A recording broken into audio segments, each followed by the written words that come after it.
이 나라는 처음부터 모든 것이 미국에 막혀 있었습니다. 석유 한 방울 나지 않고 우라늄 한 톨 캐낼 수 없는 나라. 핵연료를 만들려면 미국의 허락을 받아야 하고 핵 폐기물 처리마저 또다시 승인을 기다려야 하는 나라. 바로 대한민국입니다.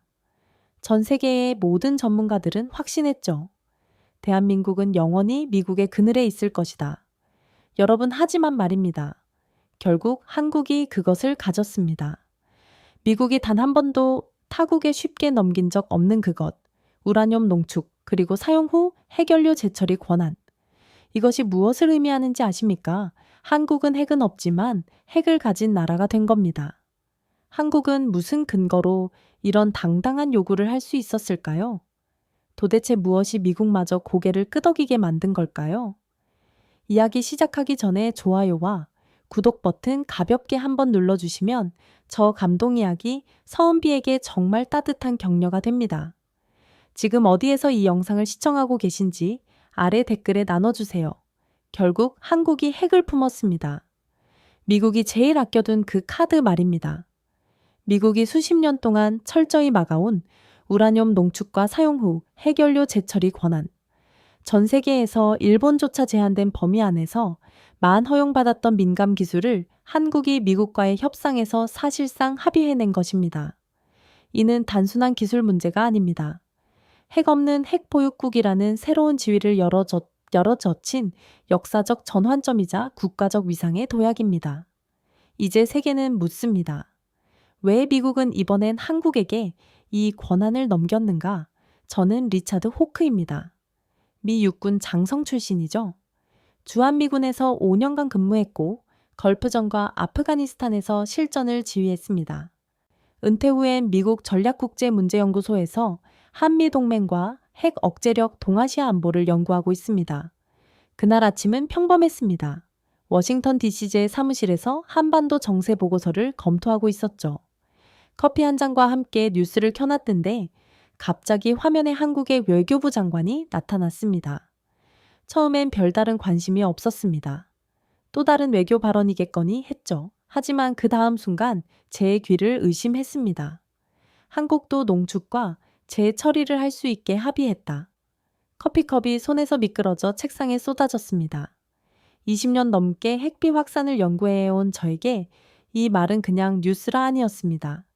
이건 지각 변동이었습니다. 농축과 재처리라는 기술이 얼마나 민감한지 아십니까? 이건 핵무기와 평화적 원자력 사이의 경계선입니다. 우라늄을 20%까지 농축하면 연구용 원자로의 90% 이상 농축하면 핵무기에 사용할 수 있죠. 그 사이의 기술적 격차는 생각보다 크지 않습니다. 바로 그 때문에 미국은 1970년 핵 확산 방지 조약 이후 50여 년간 이 기술을 철저히 통제해 왔습니다. 동맹국이라도 예외는 없었죠. 독일도 일본도 심지어 캐나다까지도 제약을 받아왔습니다.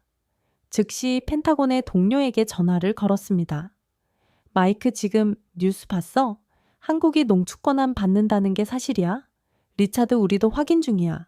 하지만 조 장관이 직접 발언한 걸 보면 거의 확실해. 국무부가 난리 났어. 어떤 식으로? 다들 당황하고 있어. 이런 건 사전 조율이 있어야 하는 건데 갑자기 공개적으로 발표가 나온 거잖아. 전화 너머 목소리가 당황스러워 했습니다. 그럴만 했죠. 미국이 그토록 철저히 관리해온 영역을 한국이 뚫었다는 건 상상도 못한 일이었으니까요. 저는 즉시 관련 자료들을 뒤지기 시작했습니다. 기존 한미원자력 협정을 다시 펼쳐봤죠. 2015년에 개정된 협정에도 분명히 써 있었습니다. 한국은 20% 미만의 전홍축, 우라늄조차 미국의 사전 승인 없이는 생산할 수 없다고. 사용 후행 연료 재처리는 더 엄격했습니다. 건식 재처리 공동 연구만 허용될 뿐이었죠. 그런데 이제 그 금고의 열쇠를 한국이 받게 됐다는 겁니까? 문득 주한미군 시절이 떠올랐습니다. 2012년 제가 용산기지 작전참모로 근무할 때였죠. 한국 외교부 관계자와 회의를 했는데 그분이 조심스럽게 꺼낸 말이 있었습니다. 장군님, 우리나라 사용 후행 연료 저장시설이 곧 한계에 다다를 것 같습니다. 언제쯤 재처리가 가능해질까요? 당시 저는 이렇게 답했습니다. 그건 워싱턴에서 결정할 문제입니다. 시간이 좀 걸리겠지만 절차를 따라야죠. 그때 그분의 표정을 지금도 기억합니다. 실망스러우면서도 뭔가 다른 계획을 세우는 듯한 눈빛이었죠. 지금 생각해보니 그때부터 한국은 이미 준비하고 있었던 게 아닐까요? 조 장관의 발언을 다시 들어봤습니다. 관세 협상이 끝나면 최종 합의문에 반영될 것입니다. 이 말에 진짜 의미가 보였습니다. 이건 요청이 아니라 통보였습니다. 한국이 미국에게 우리는 이미 결정했다. 당신들이 따라오기만 하면 된다고 말하고 있는 거였죠. 한국의 원전 규모가 어느 정도인지 아십니까? 현재 이스욤업 4기의 원전이 가동 중입니다. 전 세계 6위 규모죠. 이 원전들에서 나오는 전력이 한국 전체 전력의 30%를 담당합니다. 그런데 이 원전들에서 나오는 사용 후행 연료를 어떻게 처리할지에 대한 결정권이 한국에 없었다는 게 말이 됩니까? 더 심각한 건 시간의 문제였습니다. 한국의 사용 후행 연료 저장 시설이 5년 내에 포화 상태가 될 것이라는 전망이 나와 있었거든요. 만약 재처리 문제가 해결되지 않으면 한국은 원전 가동을 멈춰야 할 수도 있었습니다. 30%의 전력을 잃는다는 게 어떤 의미인지 상상해 보세요. 경제가 마비될 수도 있는 상황이었죠. 뉴스는 계속 이어졌습니다. 국제사회의 반응이 쏟아져 나왔죠. 일본 언론들이 발끈했고 중국 외교부는 우려를 표명했습니다. 유럽의 핵 전문가들은 당혹스러워 했습니다. 오후가 되자 워싱턴 전체가 술렁이었습니다. 국무부에서는 긴급한 회의가 소집됐고 펜타곤에서는 분석팀이 구성됐습니다. 백악관에서도 국가안보보좌관이 직접 나서서 상황을 점검하기 시작했죠. 제게도 전화가 쏟아졌습니다. 브리차드, 이게 도대체 어떻게 된 일이야? 사전에 아무 조율이 없었다고? 한국이 언제부터 이렇게 공격적으로 나오기 시작했지? 이제 한국을 어떻게 다뤄야 하는 거야? 모두가 같은 당황감을 드러내고 있었습니다. 하지만 저는 점점 다른 생각이 들기 시작했습니다. 한국이 아랍에미리트에 원전을 수출했던 걸 떠올려 봤습니다. 2009년 바라카 원전 수주 당시만 해도 한국이 원전을 수출한다고 뭐하며 의아해했던 기억이 납니다. 그런데 지금은 어떻습니까? 바라카 원전이 성공적으로 가동되고 있고 한국형 원전 기술이 세계적으로 인정받고 있습니다. 한국원자력연구원의 파이로 프로세싱 기술도 마찬가지였습니다. 미국과 공동 연구 형태로 시작했지만 어느새 한국이 독자적인 기술 역량을 갖추게 됐죠. 어쩌면 이건 당연한 수순이었을지도 모릅니다. 한국은 이미 기술적으로 준비가 된 상태였던 거죠.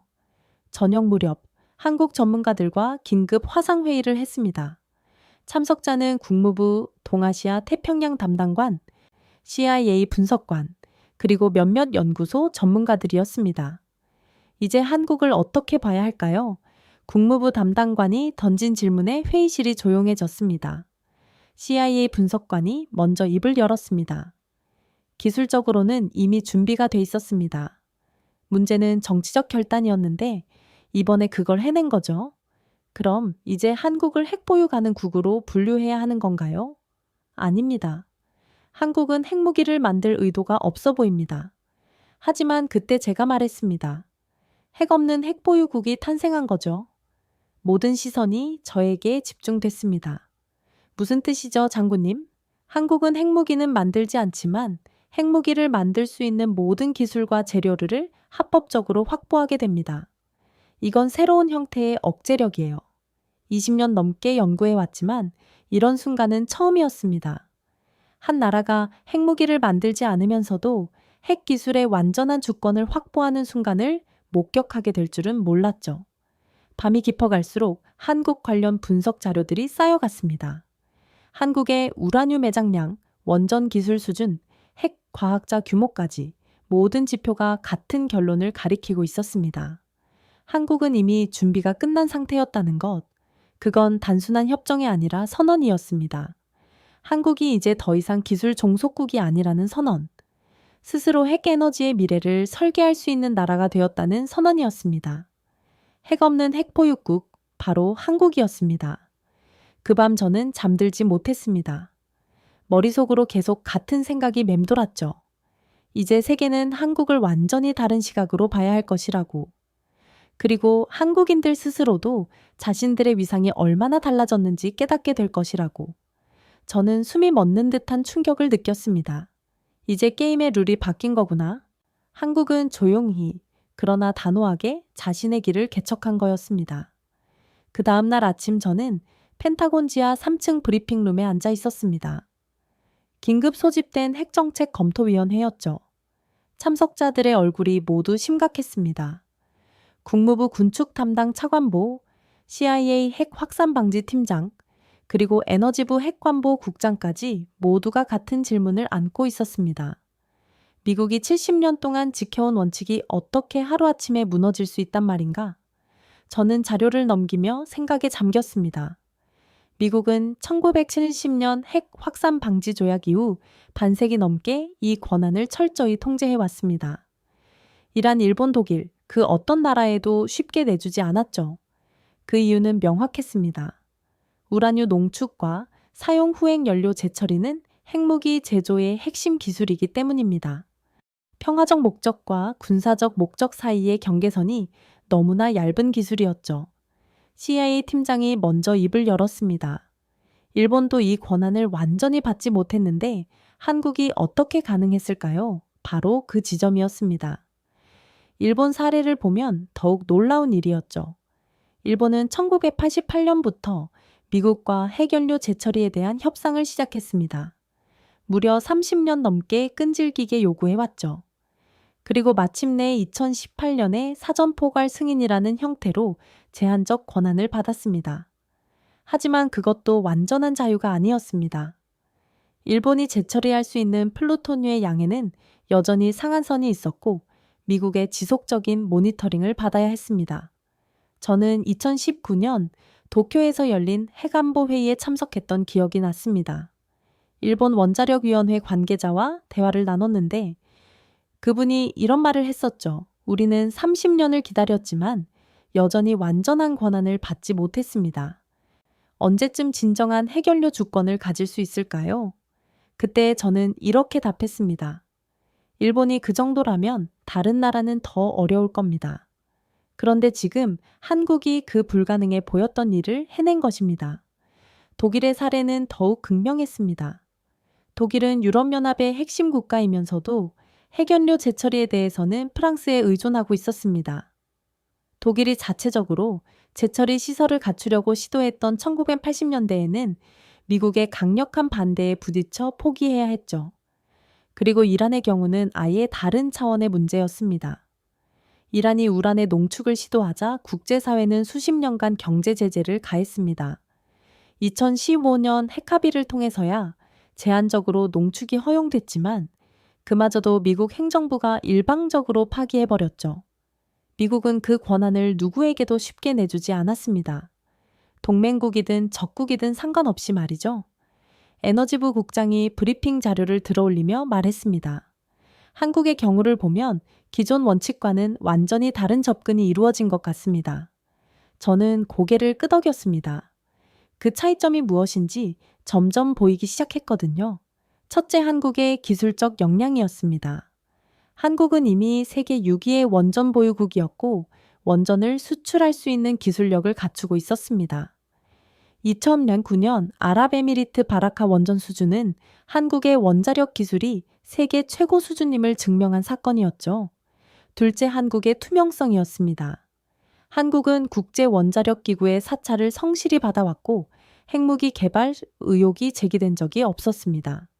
이는 이란이나 북한과는 완전히 다른 상황이었죠. 셋째, 그리고 가장 중요한 것은 한국의 전략적 가치였습니다. 저는 주한미군 시절을 떠올렸습니다. 한국은 단순히 미국의 보호를 받는 국가가 아니었습니다. 한국은 미국의 아시아 전략에서 핵심적인 파트너였죠. 중국의 부상, 북한의 핵 위협, 러시아의 동향까지 동아시아의 복잡한 안보 상황에서 한국의 존재는 미국에게도 필수 불가결한 것이었습니다. 국무부 차관보가 질문했습니다. 그럼 미국이 전략적 판단으로 양보한 것일까요? 그렇게 볼 수 있습니다. 하지만 그것만으로는 설명이 부족합니다. 저는 잠시 말을 멈추고 생각을 정리했습니다. 한국이 다른 나라들과 근본적으로 달랐던 점이 있습니다. 한국은 요구만 한 게 아니라 대안을 제시했다는 것입니다. 한국의 파이로 프로세싱 기술이 그 예였습니다. 한국원자력연구원이 개발하고 있던 건식 재처리 기술은 기존의 습식 재처리와는 완전히 다른 방식이었습니다. 플루토늄을 순수하게 분리하지 않기 때문에 핵무기 제조에 직접 사용하기 어려운 기술이었죠. 즉, 한국은 우리에게 재처리를 허용하라고 요구한 게 아니라 우리가 더 안전한 재처리 방법을 개발했다고 제안한 것이었습니다. 일본도 독일도 결국 조건부였습니다. 미국의 통제하에서 제한적으로만 허용받은 권한이었죠. 하지만 한국은 달랐습니다. 한국은 기술적 혁신을 통해 미국의 우려를 해소하면서도 실질적인 자율권을 확보하는 길을 찾아낸 것이었습니다. 브리핑이 끝난 후 저는 개인 사무실로 돌아와서 한국 관련 자료들을 다시 펼쳐봤습니다. 한국의 사용 후획 연료 누적량이 2만 톤을 넘어서고 있었습니다. 이는 월성 원전 저장시설 용량의 95%에 해당하는 수치였죠. 고리 원전도 85%, 한빛 원전도 78%까지 차 있었습니다. 정말로 시간이 없는 상황이었습니다. 5년 내에 저장시설이 포화되면 원전 가동을 중단해야 할 수도 있었죠. 한국 전체 전력의 30%가 원전에서 나오는 상황에서 이는 국가적 제한과 다름없었습니다. 저는 한국이 왜 이렇게 절박하게 나올 수밖에 없었는지 이해할 수 있었습니다. 이건 단순히 기술적 욕심이나 국가적 자존심의 문제가 아니었습니다. 생존의 문제였던 거죠. 그리고 한국은 이 절박한 상황을 기회로 바꿔낸 것이었습니다. 저녁 무렵 한국학 전문가인 조지타운 대학교의 빅터 차 교수에게 전화를 걸었습니다. 빅터, 한국이 이번에 대단한 일을 해냈군요. 리차드, 정말 예상치 못한 일이었어요. 하지만 어떻게 보면 당연한 수순이기도 했죠. 어떤 의미입니까? 한국은 지난 10년간 조용히 준비하지 왔어요. 기술적으로도 외교적으로도 그리고 이번에 완벽한 타이밍을 잡은 거죠. 빅터 교수의 말이 맞았습니다. 한국은 성급하게 나오지 않았습니다. 충분히 준비가 된 상황에서 미국이 거부하기 어려운 논리와 근거를 갖춘 상태에서 협상 테이블에 나온 것이었습니다. 그날 저는 역사의 전환을 목격했습니다. 미국이 반세기 넘게 지켜온 핵비 확산의 철칙이 한국이라는 단 하나의 예외를 통해 새로운 국면을 맞게 된 순간이었죠. 기술력뿐 아니라 신뢰까지 얻은 한국. 이제 세계는 한국을 단순한 동맹국이 아니라 진정한 파트너로 바라보기 시작할 것이었습니다. 일본은 30년을 기다려도 받지 못했는데 한국은 그보다 짧은 시간에 더 큰 성과를 이루어낸 것입니다. 이는 단순한 행운이 아니라 치밀한 전략과 준비의 결과였습니다. 미국은 그 권한을 누구에게도 쉽게 내주지 않았지만 한국만은 예외였습니다. 그리고 그 예외가 된 이유를 저는 이제 명확히 알 수 있었습니다. 한국은 요구하지 않고 제안했고 기다리지 않고 준비했으며 의존하지 않고 협력했습니다. 바로 그 차이가 역사를 바꾼 것이었습니다. 사실 이번 협상에 전조 증상은 있었습니다. 한미 협상, 전 긴급 소집된 사전협의 동아시아 담당 차관보가 직접 요청한 회의였죠. 회의실에 들어서는 순간 분위기가 심상치 않다는 걸 느꼈습니다.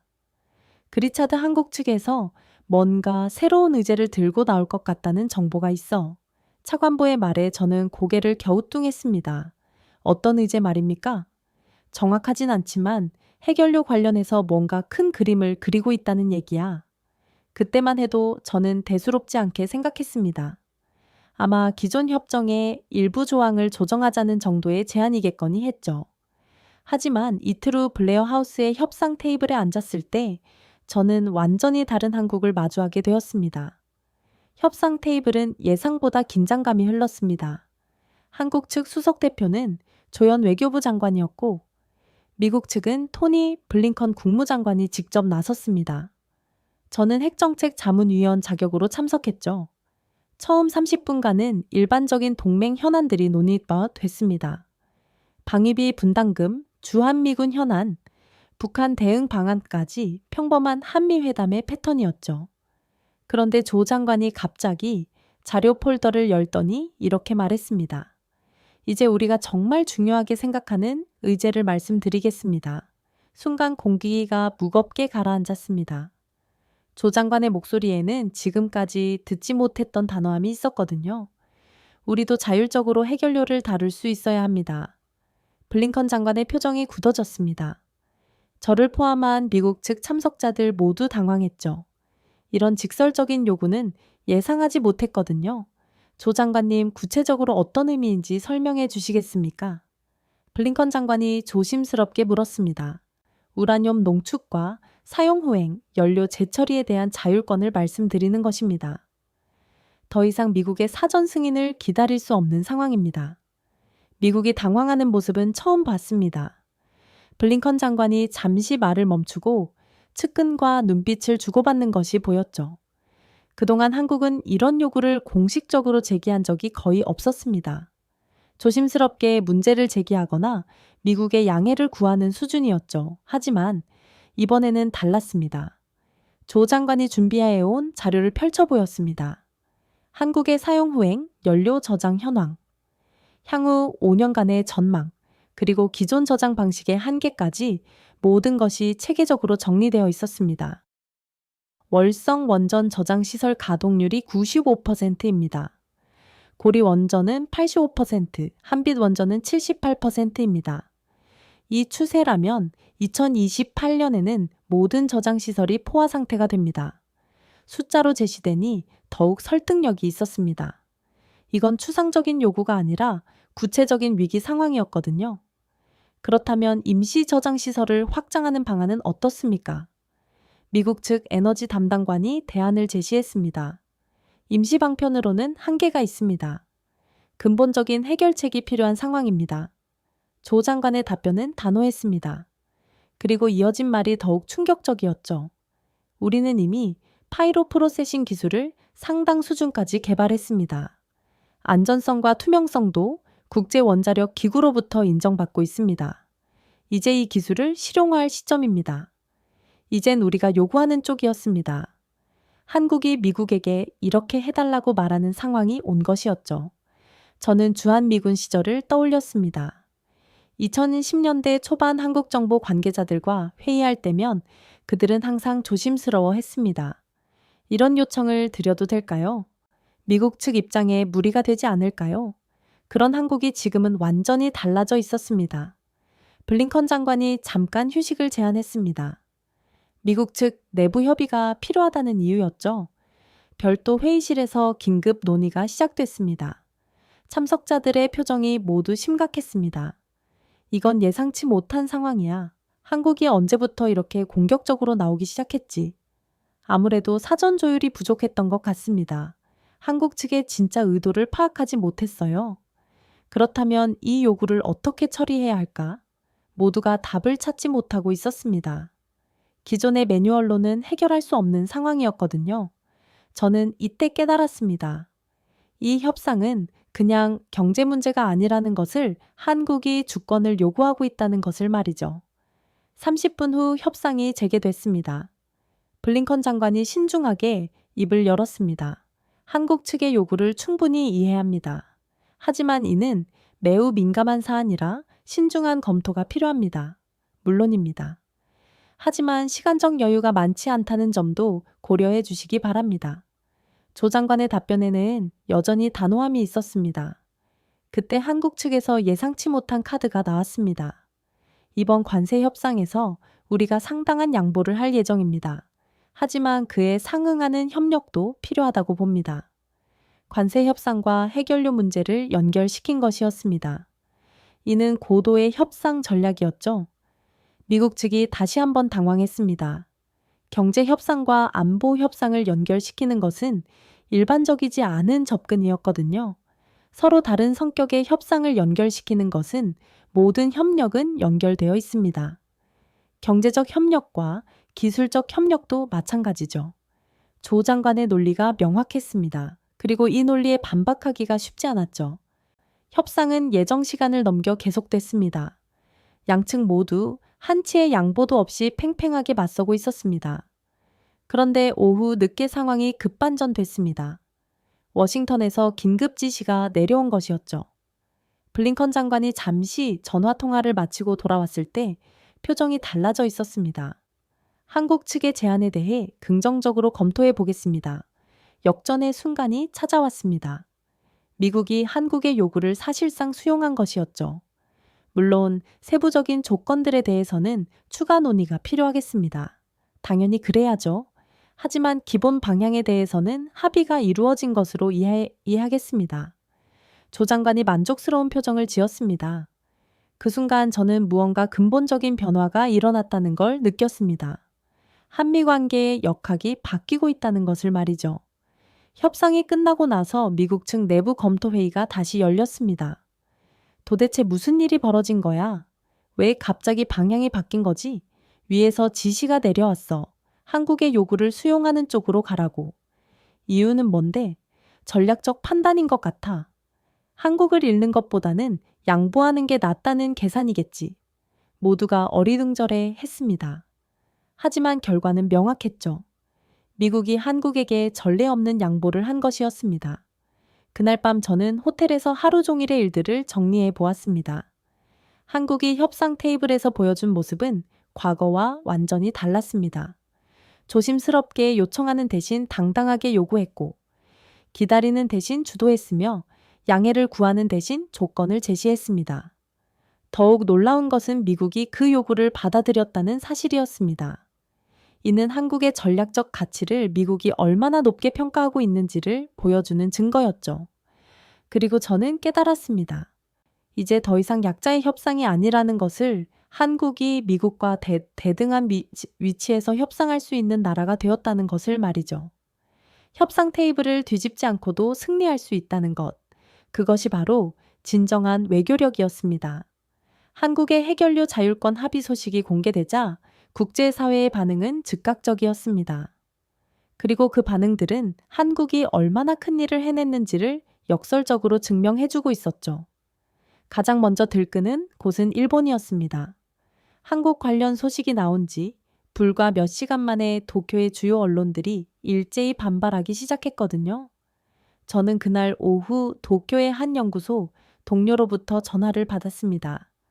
리차드, 지금 일본이 완전히 발각 뒤집혔어. 정부 관계자들이 모두 비상이야. 어떤 반응들이 나오고 있는데 아사히 신문에서 한국 특혜 논란이라는 제목으로 일면에 실었고, 요미우리 도 사설에서 형평성 문제를 제기하고 있어. 일본의 반발은 예상된 일이었습니다. 일본은 1988년부터 무려 30년 넘게 미국과 해결료 재처리 협상을 벌여왔거든요. 그토록 오랜 시간을 투자하고도 제한적인 권한만 받을 수 있었는데 한국이 더 큰 성과를 거둔 것에 대해 당연히 불만을 가질 수밖에 없었죠. 일본 외무성의 공식 성명도 곧바로 나왔습니다. 한미 간 해결료 협력 확대가 지역 안정성에 미칠 영향에 대해 우려를 표명한다. 표면적으로는 안보 우려를 내세웠지만 실제로는 질투와 좌절감이 섞인 반응이었습니다. 저는 2019년 도쿄에서 만난 일본 원자력위원회 관계자의 말이 떠올랐습니다. 우리는 이미 40년 넘게 재처리를 해오고 있습니다. 로카 쇼무라 재처리 시설도 있고요. 그런데 왜 여전히 미국의 승인을 받아야 하는 겁니까? 그때의 답답함과 원망이 이번 한국 소식을 접하면서 폭발한 것이었죠. 일본은 도저히 이해할 수 없다는 반응이었습니다. 자신들보다 늦게 원자력을 시작한 한국이 어떻게 더 큰 자율권을 확보할 수 있었는지 말이죠. 하지만 저는 그 차이점을 명확히 알고 있었습니다.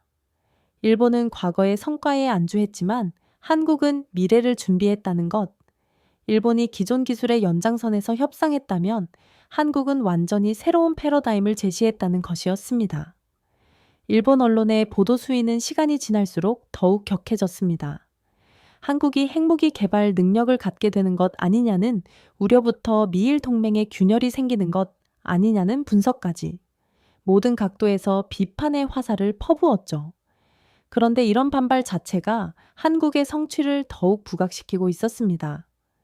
일본이 그토록 민감하게 반응한다는 것은 한국이 정말로 큰 일을 해냈다는 뜻이었거든요. 중국의 반응은 일본과는 또 다른 차원이었습니다. 베이징의 반응은 더욱 신중하면서도 날카로웠죠. 중국 외교부 대변인이 정례 브리핑에서 내놓은 입장이 그것을 보여줬습니다. 관련국들이 핵비 확산 의무를 성실히 이행하고 지역의 평화와 안정을 해치지 않기를 희망한다. 표현은 절제되어 있었지만 그 속에는 강한 경계심이 담겨 있었습니다. 중국 공산당 기관지인 인민일보의 분석 기사는 더욱 직설적이었습니다. 한반도 핵 문제가 복잡한 상황에서 새로운 변수가 생겼다. 이것이 지역 안정에 어떤 영향을 미칠지 주의 깊게 지켜봐야 한다. 중국이 우려하는 것은 명확했습니다. 한국이 사실상의 핵기술 자립을 이루게 되면 동아시아 핵균형의 변화가 올 수 있다는 것이었죠. 베이징의 한 전략연구소 연구원과 화상 통화를 했을 때 그의 말이 인상적이었습니다. 한국이 이런 권한을 확보하면 다음에는 대만이나 일본도 같은 요구를 할 수 있다. 중국으로서는 경계할 수밖에 없는 상황이다. 중국조차 경계하기 시작했습니다. 그동안 중국은 한국을 미국의 영향권 안에 있는 중경국 정도로 여겨왔는데 이제는 독자적인 전략적 행위자로 인식하기 시작한 것이었죠. 유럽의 반응도 흥미로웠습니다. 독일 외무부는 공식적으로는 한미 간의 문제라며 거리를 뒀지만 내부적으로는 다른 생각을 하고 있었습니다. 베를린의 독일 국제정치안 보연구소에서 발간한 분석 보고서를 보면 그들의 진심을 알 수 있었죠. 한국의 성공 사례는 다른 국가들에게도 시사점을 제공한다. 기술적 혁신과 외교적 전략이 결합되면 기존의 제약을 뛰어넘을 수 있다는 것을 보여준다. 독일도 오랫동안 핵연료 주권 문제로 고민해 왔거든요. 독일은 탈원전 정책을 선택했지만 그 전까지는 프랑스의 사용 후행 연료 재처리를 의존해야 하는 상황이었습니다. 프랑스의 반응은 또 달랐습니다. 프랑스는 이미 핵연료 재처리 기술을 보유하고 있어서 직접적인 타격은 없었지만 한국의 성공이 자신들의 기술 독점에 균열을 낼 수 있다고 우려했습니다. 파리의 한 외교관과 비공식 대화에서 이런 말을 들었습니다.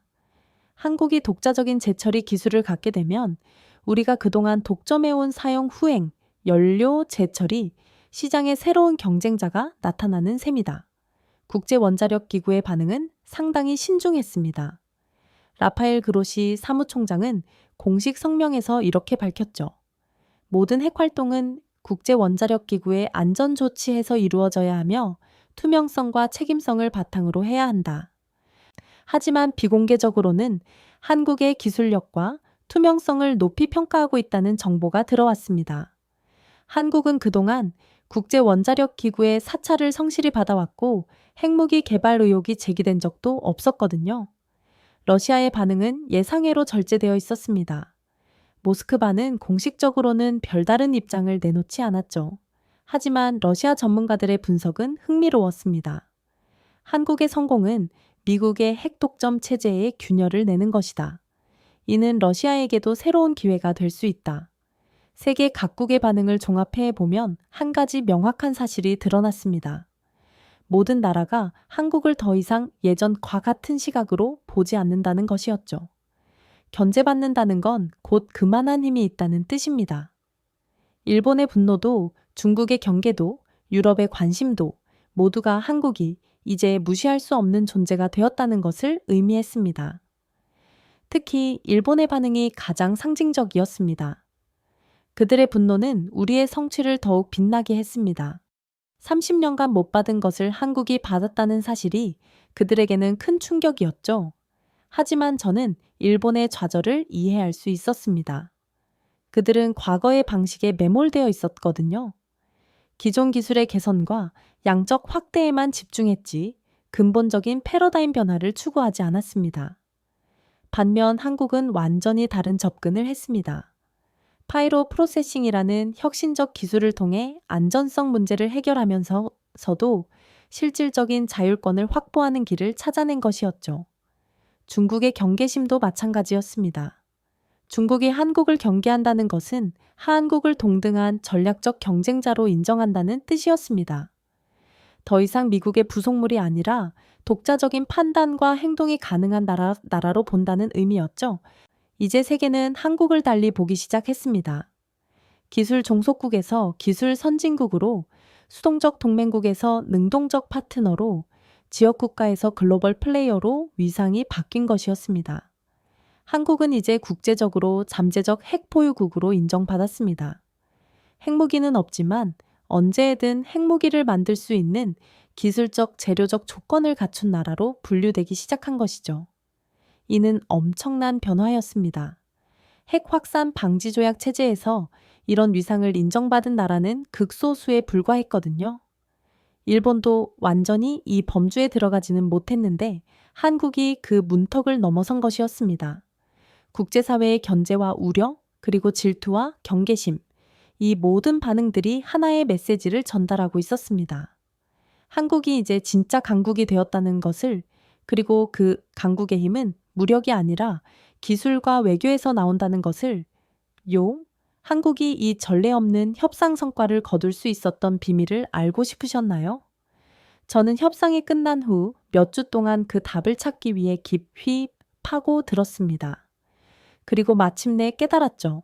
한국의 진짜 무기는 외교력이나 경제력이 아니었습니다. 바로 과학기술력이었습니다. 한국은 말이 아닌 기술로 증명했습니다. 미국을 협상 테이블에 앉게 만든 것도, 일본을 질투하게 만든 것도, 중국을 경계하게 만든 것도 모두 한국의 과학기술 역량 때문이었죠. 하지만 이 놀라운 성취가 하루아침에 이루어진 것은 아니었습니다. 저는 한국 원자력 기술의 뿌리를 찾아 1970년대로 거슬러 올라가 보았습니다. 1978년 고리 1호기가 가동을 시작했을 때 한국은 기술 이전조차 제대로 받지 못한 상태였습니다. 미국 웨스팅하우스에서 원자로를 들여왔지만 핵심 기술은 블랙박스 그대로였죠.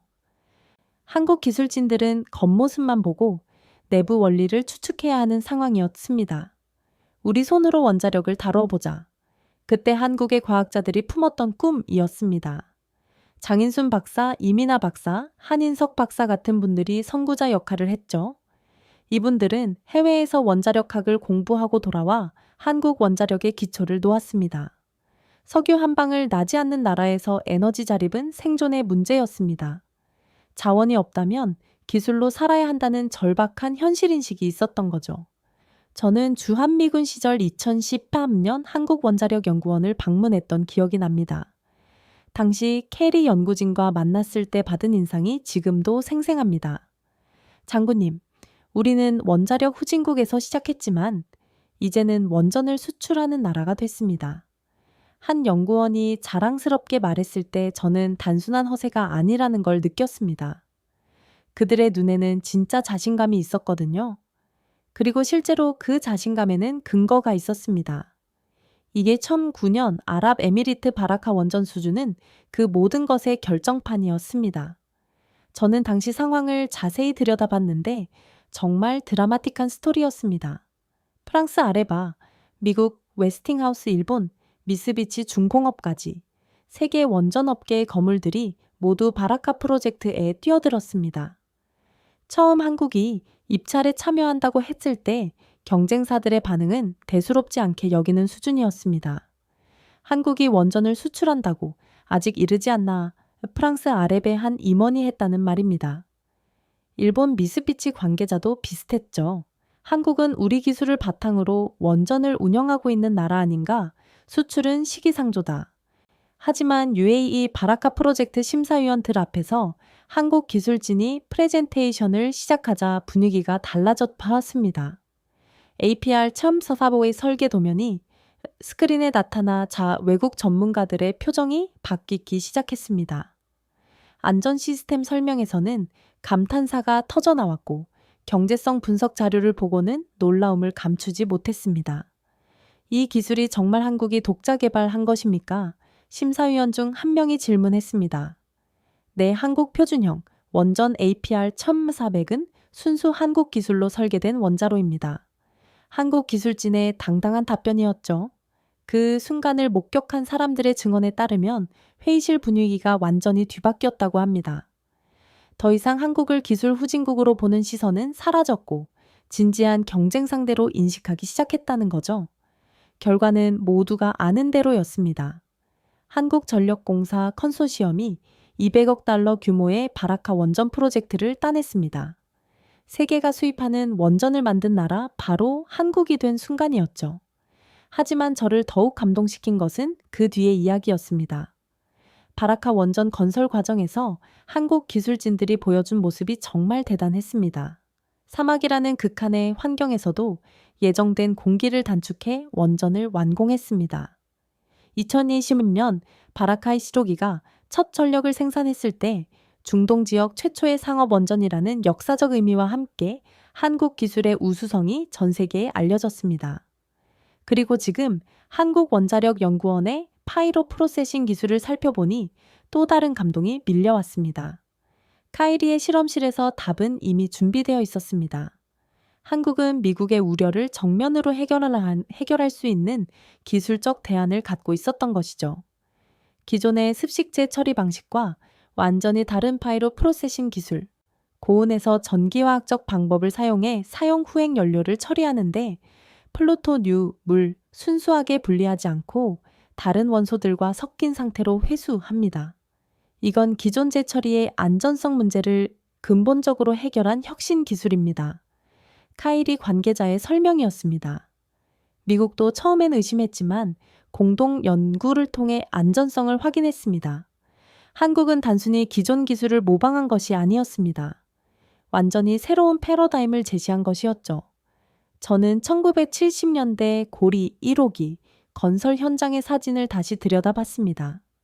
아무것도 모르는 상태에서 외국 기술자들을 따라다니며 배우던 한국 기술진들의 모습이 보였습니다. 그리고 2020년 바라카 원전에서 당당하게 기술 지도를 하고 있는 한국 기술진들의 모습과 비교해 봤습니다. 50년 만에 일어난 기적이었습니다. 기술 종속국에서 기술 수출국으로 배우는 나라에서 가르치는 나라로, 모방하는 나라에서 창조하는 나라로 변신한 것이었죠. 우리는 조용히 착실히 준비해온 나라였습니다. 한국 과학자들의 말이 가슴에 와 닿았습니다. 정말로 한국은 조용히 준비해 왔습니다. 자원이 부족하다는 절박함을 원동력으로 기술만이 살 길이라는 신념으로 50년간 축적해온 영향이었습니다. APR 1400원전의 기술적 세부 사항을 살펴보니 더욱 놀라웠습니다. 능동형 안전 시스템과 피동형 안전 시스템을 모두 갖춘 이중 안전 설계 후쿠시마, 사고 이후 전 세계가 주목하는 안전 기술을 한국이 먼저 완성한 것이었습니다. 심지어 미국 원전보다도 더 안전하고 효율적이라는 평가를 받습니다. 미국 원자력 규제위원회조차 APR 1400의 안전성을 공식 인정했습니다. 미국의 최신 원전 설계 기준을 모두 충족할 뿐만 아니라 일부 분야에서는 기준을 초과하는 성능을 보인다고 평가했죠. 건설 비용과 운영 비용에서도 경쟁력을 보였습니다. 미국의 APR 1000과 비교해도 건설 기간은 더 짧고 건설 비용은 더 저렴하며 발전 효율성은 더 높았습니다. 석유 한 방울 나지 않는 나라가 어떻게 살아남을 것인가? 그 답을 한국은 기술로 제시한 것이었습니다. 핵무기는 없지만 그보다 위험한 기술을 가진 나라, 한국에 대한 이런 표현이 나오는 이유를 이제 알 수 있었습니다. 한국은 파괴의 기술이 아니라 창조의 기술로 무장한 나라였습니다. 우라늄 농축 기술 재처리, 기술 원전 설계 기술 해결료 제조 기술, 한국은 핵무기 제조에 필요한 모든 기술적 요소를 평화적 목적으로 보유하게 되었습니다. 이는 새로운 형태의 억제력이었죠. 실제 무기는 없지만 언제든 무기를 만들 수 있다는 잠재력 자체가 강력한 전략적 자산이 되는 것이었습니다. 저는 1970년대 한국 과학자들이 꿈꿨던 우리 손으로 원자력을 다루자는 소망이 이렇게 장대한 결실로 맺어진 것을 보며 가슴이 뭉클해졌습니다. 자원 없는 나라의 기술 철학 기술만이 살 길이라는 절박한 현실인식, 그것이 반세기에 걸친 불굴의 의지로 세계 최고의 기술을 만들어낸 것이었습니다. 우린 무기가 아니라 과학으로 길을 열었습니다. 이 말이 한국의 모든 것을 설명해 주는 것 같았습니다. 한국은 군사력으로 위협하지 않았습니다. 경제력으로 압박하지도 않았습니다. 오직 과학기술의 우수성으로 세계를 설득했습니다. 그리고 그 설득은 완벽했습니다. 미국도 국제사회도 한국의 기술력을 인정할 수밖에 없었던 거죠. 이 순간 저는 진정한 힘을 보았습니다. 총칼이 아닌 지식으로, 위협이 아닌 협력이인 협력으로, 파괴가 아닌 창조로 세상을 바꾸는 힘을 말이죠. 한국의 과학이 바로 그런 힘이었습니다. 그리고 그 힘이 한국을 핵없는 핵보유국이라는 새로운 지위로 끌어올린 것이었습니다. 과학이 무기였습니다. 한국이 선택한, 그리고 한국이 완성한 가장 강력한 무기였습니다. 하지만 한국의 핵연료 자율권 확보 과정에는 단순히 기술적 성취만이 있었던 것이 아닙니다. 그 협상 테이블 밑에는 훨씬 더 복잡하고 민감한 안보 이슈들이 얽혀 있었거든요. 저는 점점 깨닫기 시작했습니다. 이 협상에는 군사적 그림자가 드리워져 있다는 것을 말이죠. 핵권한 협상이 본격화되던 시점을 다시 돌이켜보면 한미 관계에는 여러 갈등 요소들이 동시에 존재하고 있었습니다. 트럼프 대통령의 끊임없는 반깁, 이 분담금 인상 요구, 전략적 유효성을 둘러싼 이견, 그리고 주한미군의 역할, 재정의 문제까지 저는 문득 이런 생각이 들었습니다. 어쩌면 이 모든 군사적 압박들이 한국의 핵연료 자율권을 막기 위한 일종의 방패막이었을 수도 있다는 생각 말이죠. 2018년부터 시작된 트럼프 행정부의 반깁, 이 협상을 되돌아보면 그 강도가 전례 없이 강했습니다. 기존 협정보다 10배나 많은 반깁1을 요구하면서 이런 말까지 나와왔죠. 한국이 충분한 방위비를 지불하지 않으면 주한미군 철수도 고려하겠다. 이 발언이 나왔을 때 저는 워싱턴에 있었습니다. 펜타곤 내부의 반응을 직접 목격할 수 있었죠. 합동참모 본부 회의실에서 긴급 논의가 열렸을 때 참석자들의 표정이 심각했습니다. 트럼프의 발언이 나온 직후였거든요. 이건 협상용 발언이겠지 한 장성이 조심스럽게 물었습니다. 글쎄 대통령이 정말 진심일 수도 있어. 또 다른 참석자가 답했습니다. 그때 인도태평양 사령관 출신의 한 고위 장성이 입을 열었습니다. 만약 주한미군이 철수한다면 우리는 중국 견제의 최전선을 잃게 됩니다. 그건 전략적으로 말이 안 돼요. 바로 그 지점이었습니다. 주한미군 철수 위협의 모순이 드러나는 순간이었죠. 저는 주한미군에서 5년간 근무했습니다. 그 경험을 바탕으로 말하면 주한미군의 전략적 가치는 한국을 보호하는 것 이상의 의미가 있었습니다. 용산기지와 평택기지는 단순히 한반도 방어를 위한 거점이 아니었습니다. 동아시아 전체를 아우르는 미군 전략의 핵심 요충지였죠. 중국 견제, 러시아 견제, 북한 억제. 이 모든 임무를 수행하기 위해서는 한반도라는 지정학적 위치가 필수 불가결했습니다. 일본 오키나와 기지만으로는 한계가 있었습니다. 중국 본토와의 거리가 너무 멀었거든요. 광기지는 더 멀었고 하와이는 아예 태평양 건너편이었죠. 한반도만이 중국의 심장부와 직접 맞닿아 있으면서도 미군이 안전하게 주둔할 수 있는 유일한 위치였습니다. 저는 2014년 중국의 동중국해 방공식별 구역 선포 사건을 떠올렸습니다. 당시 중국이 갑자기 동중국해 상공에 방공식별 구역을 설정하면서 지역 긴장이 고조됐었죠. 그때 미군의 대응은 신속했습니다. 주한미군 기지에서 B-52 전략 폭격기가 출격해 중국이 설정한 방공식별 구역을 통과 비행한 것이었습니다. 이 작전이 가능했던 것은 한국이라는 전진 기지가 있었기 때문이었습니다. 만약 일본이나 곰에서 출발했다면 연료와 시간 문제로 효과적인 대응이 어려웠을 겁니다. 주한미군, 그건 우리가 아니라 미국이 필요한 것이었습니다. 저는 이 사실을 점점 명확히 깨닫기 시작했습니다. 한국은 미군에게 단순히 주둔지를 제공하는 것이 아니라 미국의 아시아 전략 전체를 뒷받침하는 핵심 파트너 역할을 하고 있었던 것이죠. 더 나아가 경제적 측면에서도 마찬가지였습니다. 주한미군 주둔으로 인한 미국의 이익이 한국이 지불하는 방위비를 훨씬 초과했거든요. 미군 장비의 한국 내 배치, 미군 관련 인력의 고용, 미국 방산업체들의 한국 내 사업 확장, 이 모든 것들이 미국 경제에 도움이 되는 요소들이었습니다. 제가 주한미군 시절에 직접 확인한 바로는 주한미군 $1 지출이 미국 경제의 $3의 파급 효과를 가져다주고 있었습니다. 그런데 트럼프는 이런 복합적 이익을 간과하고 단순히 방위비 분담금만 늘리려 했던 것이었죠. 펜타곤 내부에서는 이런 근시안적 접근에 대한 우려가 계속 제기되고 있었습니다. 주한미군을 철수하면 중국이 가장 좋아할 겁니다. 한 국방부 고위 관료가 한 말이었습니다. 우리가 스스로 동아시아에서 물러나는 꼴이니까요. 실제로 중국은 주한미군 철수 가능성이 거론될 때마다 미묘한 환영 신호를 보내고 있었습니다. 공식적으로는 한반도 비핵화에 도움이 될 것이라고 말했지만 실제로는 미군 경제 부담이 줄어드는 것을 방해했던 거죠. 북한의 반응도 비슷했습니다. 김정은은 주한미군 철수 가능성이 나올 때마다 조선반도 평화에 도움이 될 것이라며 은근히 지지하는 입장을 보였습니다.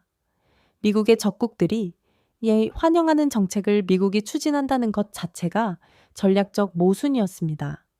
저는 이 시점에서 중요한 깨달음을 얻었습니다. 트럼프의 방위비 협박과 한국의 해결료 자율권 요구 사이에는 묘한 연관성이 있었다는 것을 말이죠. 미국이 방위비를 빌미로 한국을 압박하는 동안 한국은 점점 자립적 방위 능력에 대해 진지하게 고민하기 시작했습니다. 그중 하나가 바로 해결료 주권이었던 것이죠. 미국의 압박이 강해질수록 한국의 자주적 대응 의지도 강해졌습니다. 방위비 인상 압박을 받으면서도 굴복하지 않고 오히려 더 근본적인 자립 방안을 모색하기 시작한 것이었습니다. 어쩌면 트럼프의 방위비 협박이 역설적으로 한국의 해결료 자율권 획득을 가속화시켰을 수도 있다는 생각이 들었습니다. 우리가 계속 미국에만 의존할 수는 없다. 한국 정부 내부에서 이런 인식이 확산되기 시작했고 그것이 더욱 적극적인 기술 자립 추진으로 이어졌던 것이죠. 2019년 방위비 협상이 최고조에 달했을 때 저는 국무부에서 열린 한 비공개 회의에 참석했습니다. 그 자리에서 나온 이야기가 인상적이었습니다. 우리가 너무 강하게 밀어붙이면 한국이 진짜로 독립적인 길을 모색할 수도 있어 동아시아 담당 차관보가 우려를 표명했습니다. 그럼 그냥 두라는 얘기야. 다른 참석자가 반문했습니다. 아니, 균형점을 찾아야 한다는 뜻이야. 우리가 원하는 건 한국의 협력이지 한국의 반발이 아니잖아. 바로 그 지점에서 미국의 정책적 딜레마가 드러났습니다. 한국을 너무 압박하면 한국이 미국을 벗어나려 할 수 있고 너무 관대하면 다른 동맹국들도 비슷한 요구를 할 수 있다는 우려였죠. 하지만 현실은 이미 기울어진 운동장이었습니다. 한국의 전략적 가치가 너무 커서 미국이 한국을 포기할 수는 없는 상황이었거든요. 저는 방위비 협박의 진짜 의미를 깨달았습니다. 그것은 진정한 협박이 아니라 미국 내부의 정치적 쇼였다는 것을 말이죠. 트럼프는 미국 유권자들에게 동맹국들로부터 더 많은 기여를 받아내고 있다는 성과를 보여주고 싶어 했습니다. 하지만 실제로 주한미군을 철수시킬 의도는 없었던 것이죠. 그 증거로 2020년 말, 트럼프 임기 말까지도 주한미군 철수는 실현되지 않았습니다. 오히려 주한미군 현대화 사업이 계속 진행됐고 새로운 무기체계 도입도 이어졌습니다. 결국 미국도 알고 있었던 것이죠. 주한미군은 한국을 위한 것이 아니라 미국을 위한 것이라는 사실을 말입니다. 이런 맥락에서 한국의 해결료 자율권 요구를 다시 보니 전혀 다른 의미로 다가왔습니다. 한국은 우리도 독립적으로 할 수 있다는 메시지를 미국에 보내고 있었던 것이었습니다. 방위비 압박을 받는 상황에서도 굴복하지 않고 오히려 더 근본적인 자립 능력을 갖추겠다는 의지의 표현이었던 거죠. 그리고 그 의지가 현실이 되는 순간 미국은 한국을 완전히 다른 시각으로 바라보기 시작했습니다. 더 이상 일방적으로 보호해주는 후견인과 보호받는 피보호자의 관계가 아니라 상호 의존적인 전략적 파트너의 관계로 발전하기 시작한 것이었죠. 저는 이 모든 과정을 지켜보면서 깊은 감명을 받았습니다. 한국이 압박을 받을수록 더 강해지는 모습을 보면서 말이죠. 이제 더 이상 약자의 협상이 아니었습니다. 한국은 미국의 협박에 굴복하는 대신 자신만의 길을 개척해냈습니다. 그리고 그 길이 결국 미국도 인정할 수밖에 없는 성과로 이어진 것이었습니다. 주한미군이라는 군사적 그림자 속에서 시작된 갈등이 결국 한국의 해결료 주권 확보라는 역사적 성취로 귀결된 것. 이는 단순한 우연이 아니라 한국의 전략적 사고와 의지의 결과였습니다. 미국이 압박하면 할수록 한국은 더욱 독립적이 되었고, 더욱 독립적이 될수록 미국에게는 더욱 소중한 파트너가 된 것이었습니다. 역설적이지만 이것이 진정한 동맹의 발전 과정이었습니다. 일반적 의존에서 상호 의존으로, 수직적 관계에서 수평적 관계로의 진화 말이죠. 그리고 그 진화의 정점에 한국의 해결료 자율권 확보가 있었습니다. 그 결정적인 순간이 왔습니다. 하지만 그 순간은 화려한 발표나 공식 문서로 오지 않았습니다. 오히려 조용히 은밀하게, 그러나 확실하게 다가왔죠. 저는 그날 국무부 지하 회의실에서 긴급 소집된 핵정책 검토 회의에 참석하고 있었습니다. 한미 정상회담 이후 2주가 지난 시점이었죠. 참석자들의 표정이 모두 복잡했습니다. 리차드 한국 문제를 어떻게 정리해야 할 것 같나? 동아시아 담당 차관보가 저에게 직접 물었습니다. 무슨 의미입니까? 큰 틀에서 합의는 이루어진 것 같은데 공식화를 어떻게 해야 할지 고민이야. 그 말을 듣는 순간 저는 무슨 일이 벌어졌는지 깨달았습니다. 합의는 이루어졌습니다. 하지만 아직 공식적인 문서는 없었습니다. 미국 정부 내부에서 마지막 조율이 진행되고 있었던 것이죠. 비확산 정책팀에서 여전히 반대하고 있어 한 관료가 조심스럽게 말했습니다. 그들은 이번 결정이 핵 확산 방지 조약 체제에 균열을 낼 수 있다고 우려하고 있어. 하지만 이미 정상 간의 기본 합의가 이루어진 상황 아닌가 다른 참석자가 반박했습니다. 바로 그 지점이었습니다. 미국 내부의 마지막 갈등이 벌어지고 있는 순간이었죠. 한편에서는 한국과의 관계를 중시하는 쪽이 있었고, 다른 한편에서는 기존 원칙을 고수하려는 쪽이 있었습니다. 저는 그 2주간 워싱턴 내부에서 벌어진 치열한 논쟁들을 모두 지켜봤습니다. 그 과정에서 미국의 진짜 속마음을 엿볼 수 있었죠. 펜타곤에서는 여전히 우려의 목소리가 나오고 있었습니다. 일단 한국에게 허용하면 다른 국가들도 같은 요구를 할 것이다. 하지만 국무부의 입장은 달랐습니다. 한국을 잃는 것과 원칙을 지키는 것 중 어느 것이 더 중요한가? 이 질문에 대한 답은 이미 나와 있었습니다.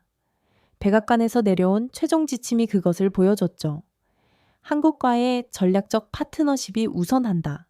사실은 미국이 먼저 제안했습니다. 한국이 강력히 요구했지만 결국 미국이 먼저 손을 내민 것이었죠. 그 증거는 국무부 내부 문건에서 확인할 수 있었습니다.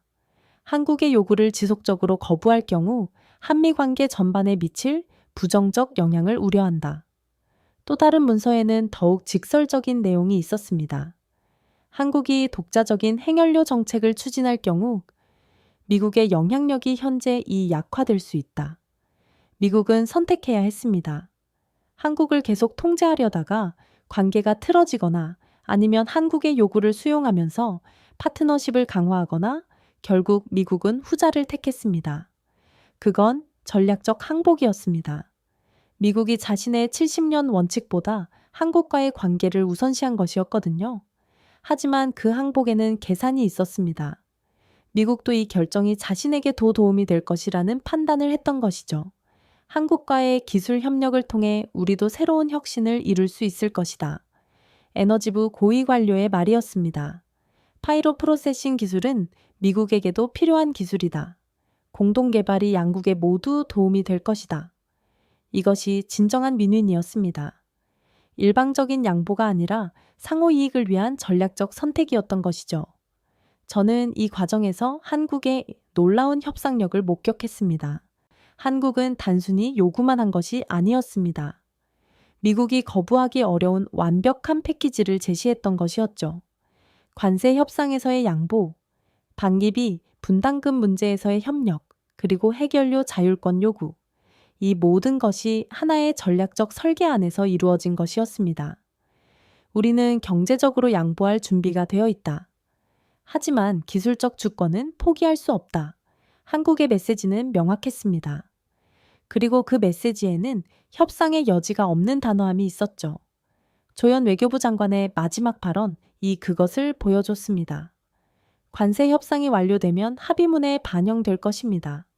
이 말에는 절대적 확신이 있었습니다. 마치 이미 결과를 알고 있다는 듯한 자신감이었죠. 실제로 그랬습니다. 한국은 이미 미국의 결정을 예상하고 있었던 것이었습니다. 왜 그럴 수 있었을까요? 답은 간단했습니다. 한국이 미국에게도 필요한 존재가 되었기 때문이었습니다. 중국과의 경쟁이 심화되는 상황에서 미국은 신뢰할 수 있는 기술 파트너가 절실했습니다.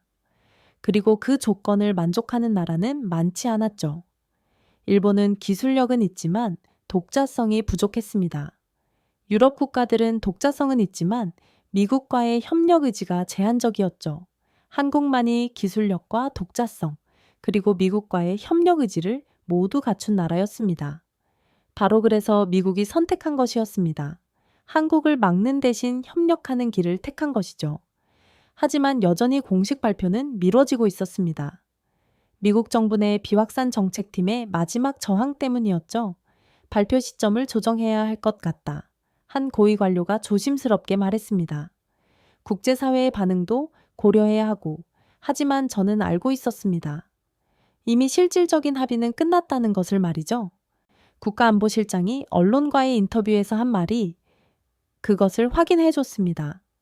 큰 틀에서 합의는 있었습니다. 이 말은 단순한 외교적 수사가 아니었습니다. 실제로 핵심 사안에 대한 합의가 이루어졌다는 뜻이었죠. 비록 공식 문서는 아직 없었지만 정치적 결정은 이미 내려진 상태였습니다. 그리고 그 결정은 한국의 완승이었습니다. 우린 테이블을 뒤엎지 않고도 이겼습니다. 감정적으로 대응하지 않았고 무력을 사용하지도 않았죠. 오직 논리와 실력으로 상대를 설득한 것이었습니다. 협상 테이블을 뒤집지 않고도 승리할 수 있다는 것, 그것이 바로 진정한 외교력이었습니다. 저는 그 과정을 지켜보면서 깊은 감동을 받았습니다. 한국이 보여준 성숙한 외교 자세의 말이죠. 한국은 강압적이지 않았습니다. 위협적이지도 않았죠. 하지만 단호했고 준비되어 있었으며 자신의 요구에 대한 정당한 근거를 갖고 있었습니다. 그리고 그 모든 것들이 오리 결합되어 역사적인 성취를 이루어낸 것이었습니다. 미국 정부 내부에서는 여전히 마지막 조율이 계속되고 있었지만 본질적인 결정은 이미 내려진 상태였습니다. 한국이 해결료 자율권을 확보하게 될 것이라는 결정 말이죠. 그 결정이 공식적으로 발표되는 것은 시간 문제였습니다. 하지만 이미 그 결과는 정해져 있었죠. 그 순간 저는 한국이 달라졌음을 느꼈습니다. 더 이상 보호받는 나라가 아니라 함께 세계를 이끌어가는 파트너가 된 것을 말이죠. 한국의 협상력은 위협에서 나온 것이 아니었습니다. 실력에서 나온 것이었죠. 그리고 그 실력을 바탕으로 한 당당함, 이 결국 미국을 움직인 것이었습니다. 이는 약속국이 강대국과 맞서는 새로운 모델을 제시한 사건이었습니다. 무력 대신 기술로, 위협 대신 협력으로 대결되신 상생으로 원하는 발해를 얻어낸 것이었죠. 그리고 그 모델의 중심에는 한국이 있었습니다. 핵 없는 핵 보유국이라는 새로운 지위를 스스로 개척해낸 한국이 말입니다. 미국의 전략적 항복은 사실상 한국의 전략적 승리를 의미했습니다. 하지만 그 승리는 상대방을 굴복시킨 승리가 아니라 상대방도 함께 이익을 얻을 수 있는 승리였습니다. 이것이야말로 21세 기형 외교의 진수였습니다. 그리고 한국이 그 모범을 보여준 것이었죠. 비록 공식 발표는 아직 이루어지지 않았지만 이미 승부는 끝난 상태였습니다. 한국이 원하는 바를 모두 얻어낸 것이었으니까요. 공식 발표는 아직 없었습니다. 하지만 세상은 이미 달라지고 있었습니다. 저는 그 변화를 실시간으로 목격하고 있었거든요. 조현 외교부 장관의 그 한마디가 국제사회에 던진 파장은 상상을 초월했습니다. 공식 합의문도 없고 정부 발표도 없었지만 세계는 이미 한국을 다른 시각으로 바라보기 시작했습니다. 한국도 농축과 재처리를 할 수 있게 합의했다. 이 말 한마디가 모든 것을 바꿔놓았습니다. 저는 며칠 전 국제원자력기구 본부에서 열린 비공개 회의에 참석했습니다. 라파엘 그로시 사무총장이 직접 주재한 긴급 협의였죠. 한국의 발언을 어떻게 해석해야 할까요? 한 참석자가 질문했습니다. 아직 공식 문서는 없지만 한국 정부가 이런 발언을 할 정도면 실질적 합의는 이루어진 것으로 봐야 할 것 같습니다. 그로시 사무총장의 답변이었습니다. 그리고 이어진 말이 더욱 의미 깊었죠. 한국의 투명성과 기술적 신뢰도를 고려하면 이는 핵비 확산 체제에 오히려 도움이 될 수 있을 것입니다. IAEA 사무총장이 한국을 이렇게 평가한다는 것 자체가 엄청난 변화였습니다. 그 회의에서 나온 또 다른 발언도 인상적이었습니다. 한국은 핵 확산 방지 조약 체제 하에서도 평화적 핵 기술의 완전한 자립이 가능함을 보여주고 있습니다. 즉, 한국이 새로운 모델을 제시하고 있다는 평가였죠. 하지만 정작 더 놀라운 변화는 아시아 각국에서 일어나고 있었습니다. 베트남에서는 한국과의 원자력 협력을 공식 제안했습니다. 한국의 기술을 배우고 싶습니다. 안전성이 검증된 한국 원전 기술이 우리에게 필요합니다. 베트남 에너지부 장관의 발언이었습니다. 태국도 마찬가지였습니다. 한국이 어떻게 기술 자립을 달성했는지 배우고 싶습니다. 인도네시아는 한 발 더 나아갔습니다. 한국과 포괄적 핵 에너지 파트너십을 체결하고 싶습니다. 한국은 이제 우리에게 기술을 전수해 줄 수 있는 선진국입니다. 이 모든 반응들이 하나의 메시지를 전달하고 있었습니다. 세계가 우리를 경계하기 시작했습니다. 그러나 동시에 그들은 배우려 하고 있었습니다. 경계와 존경이 공존하는 시선이었죠. 유럽도 마찬가지였습니다. 체코 정부는 한국과의 원자력 기술 교류를 제안했고, 폴란드는 한국형 원전 도입 검토를 발표했습니다. 한국 기술의 안전성과 경제성을 우리도 원합니다. 폴란드 기후환경부 장관의 발언이었죠. 과거에 한국이 기술을 배워 오던 유럽 국가들이 이제 한국에게서 기술을 배우려 하고 있었습니다. 하지만 저에게 가장 깊은 인상을 준 것은 일본의 변화된 반응이었습니다. 초기의 분노와 질투를 넘어서 일본 내부에서는 진지한 성찰이 시작되고 있었습니다. 일본 경제신문의 사설이 그것을 보여줬죠. 우리는 한국의 성공에서 무엇을 배울 것인가? 기존 방식에 안주했던 우리의 한계를 인정해야 할 때다. 아사히 신문도 비슷한 논조였습니다. 한국은 혁신으로 새로운 길을 열었다. 우리는 과거의 성공에 머물러 있었던 것은 아닌가? 심지어 중국도 변하고 있었습니다. 초기의 경계심을 넘어서 중국도 한국과의 핵 에너지 협력을 은밀히 타진하기 시작한 것이었죠. 한국의 파이로 프로세싱 기술에 관심이 있습니다. 중국 핵공업 집단 관계자가 비공식적으로 전한 메시지였습니다. 중국조차 한국을 기술 파트너로 인정하기 시작한 것이었습니다. 저는 이 모든 반응들을 지켜보면서 놀라움을 금할 수 없었습니다. 아직 공식 발표도 없었는데 세계가 이렇게 빠르게 변하고 있었던 것이죠. 한국은 새로운 위상을 갖게 되었습니다.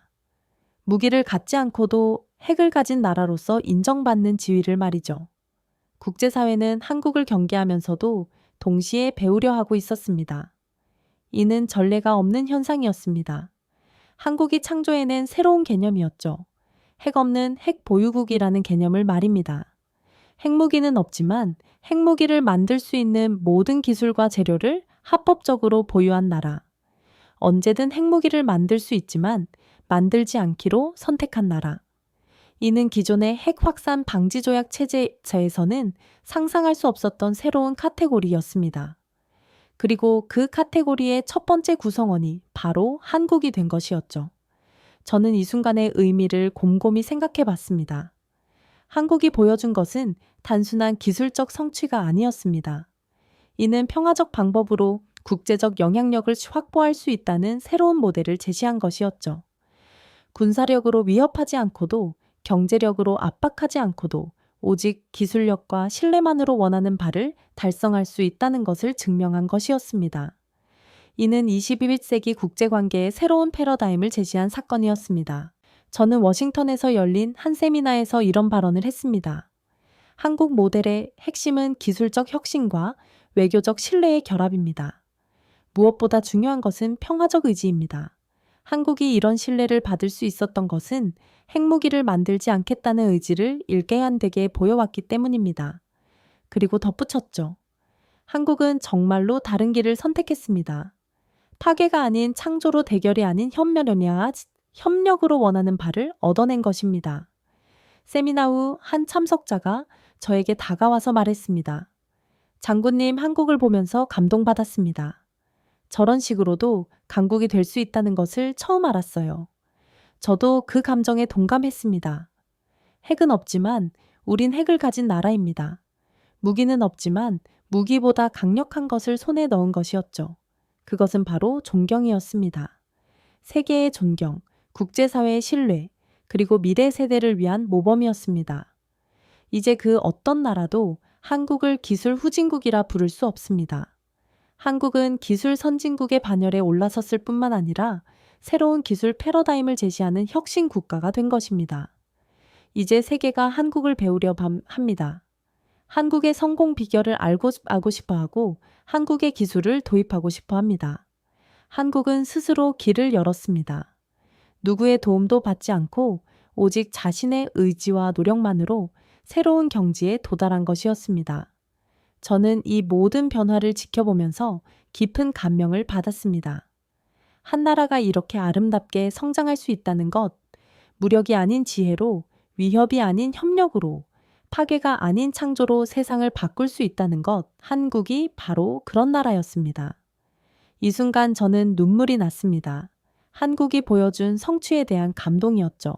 한국은 핵 없는 핵 보유국 시대를 열었습니다. 그리고 그 시대의 첫 번째 주인공이 된 것이었죠. 아직 공식 발표는 없습니다. 하지만 이미 세계는 변했습니다.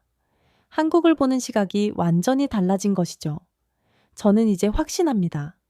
한국은 핵 없는 핵 보유국입니다. 무기로 협박하지 않아도 한국은 그만한 힘을 가진 나라가 되었습니다. 과학과 외교 그리고 전략으로 얻어낸 권한은 단순한 기술 승리가 아니라 국가적 자존심의 증명이었습니다. 세계는 이제 한국을 다시 바라봅니다. 그들의 시선은 경계와 동시에 존경입니다. 한국은 스스로 길을 열었고 이제는 핵 없는 핵 억제력이라는 새로운 시대의 문을 활짝 열어줬습니다. 한국의 이야기는 여기서 끝이 아닙니다. 이제 시작입니다. 새로운 시대의 새로운 모델로서 한국이 세계에 보여줄 것들이 더 많이 남아있기 때문입니다. 그리고 그 모든 것의 시작점이 바로 지금 이 순간이었습니다. 과학과 외교, 그리고 전략으로 얻어낸 권한은 단순한 기술 승리가 아니라 국가적 자존심의 증명이었습니다. 세계는 이제 한국을 다시 바라봅니다. 그들의 시선은 경계와 동시에 존경입니다. 한국은 스스로 길을 열었고 이제는 핵 없는 핵 억제력이라는 새로운 시대를 말해야 합니다. 한 나라가 이렇게 아름답게 성장할 수 있다는 이야기를 끝까지 함께 해주셔서 감사합니다.